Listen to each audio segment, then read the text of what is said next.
We're now joined by Flo from PYOGENESIS. How are you? I'm fine, thank you. Oh, fantastic. I know you guys have been working a century in the curse of time and so many great records over the years. Just give us a little bit of background, though, of you wanting to get into music. When you grew up, who were some of your musical heroes, and when did you start actually playing instruments? Oh, well, I started playing bass guitar when I was 14 because I loved the bass frequencies in Depeche Mode's music, but at the same time I also got into bands like Bon Jovi, Iron Maiden, Halloween from Germany, and that actually started my metal career. Fantastic. Now, talk about, transferring over to writing your own material. What was that process like? You mean back in the years? Yeah. When you first started writing your own original music, as we all grow up, playing other cover versions and influenced by others. But when you started to find your own, style as a songwriter, talk about that era. Well, that was actually difficult because when you're not experienced and if you don't know how to write songs, then nothing really good comes out, and that was the case with me. But after a couple of years, I got more and more experienced, and got more and more the feeling how to write songs and what could fit, or what do I like and what I don't like. Sure. Yeah. Well, as your band got together, in the 90s, I know you're from Stuttgart, Germany. Talk about, evolving, where you eventually got the interest of Nuclear Blast, and, you started really evolving to become a better band and tour more, and, how you really grew what you did. Well, when we started with PYOGENESIS in 1991, there was an upcoming or a growing scene in death and black metal in Stuttgart area. We had this club called Rockfabrik, and they had they played all kinds of rock music, and also gave the upcoming death and black metal scene a home. On Sundays, they opened doors for us from 3 p.m. to 9 p.m., 6 hours in the day, and everyone who went there was between, let's say, 16 and 21, 22. And a couple of bands actually formed there, like Crematory from... all of those bands are from Germany, obviously. Atrocity, you know them. Then there was who else? A band called Blood, a grindcore band, and there was really a kind of scene. And at the weekends, everyone went to shows and of the other bands, and we had no Facebook, no email, no internet, nothing. You just knew that there was a concert because one of the band members had to flyer, and that was a very interesting time back then.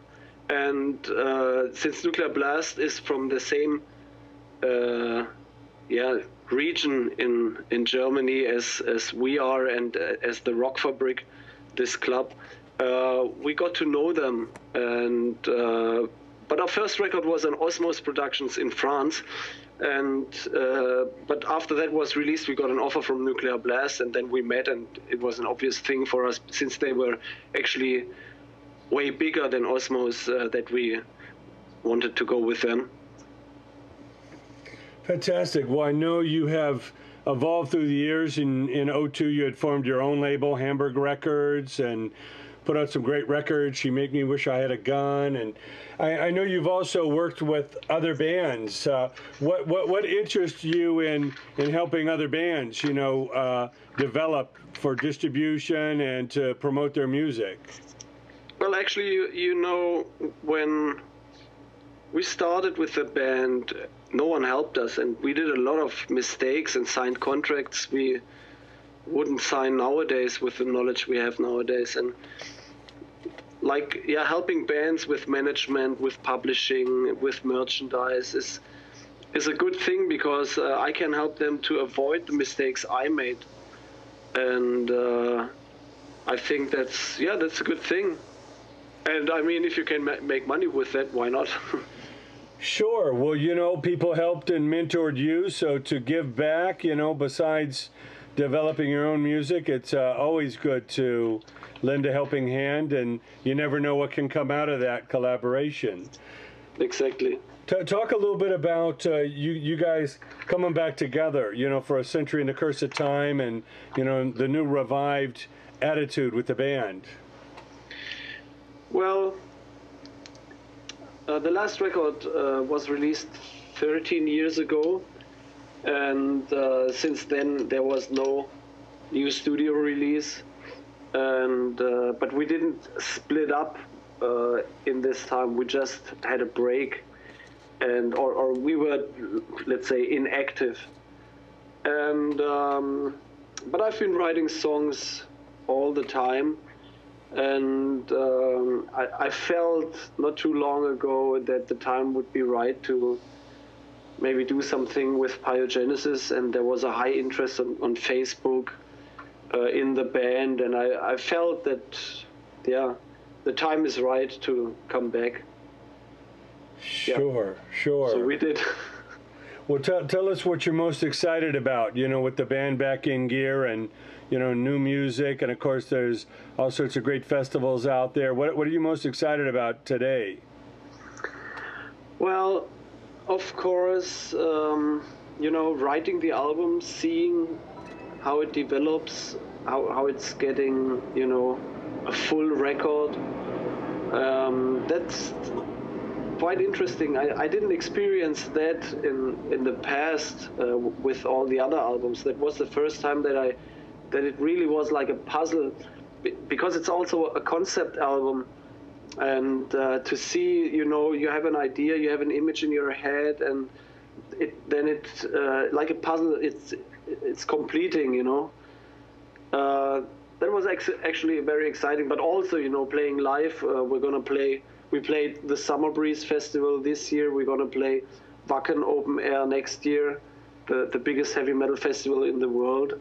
We also played already this year Full Metal Cruise, which is like a cruise ship with thousands of metal fans, and metal bands are playing all day. That was very exciting, actually. And then we're gonna be in Russia in December. That's gonna be exciting as well. I love Russia. We've been there a couple of times, and it's always it's a nice time to spend. So what is it about the Russian fans? Are they kind of, they don't get as many bands over there, so they're very enthusiastic when they come, yeah. Or is that it?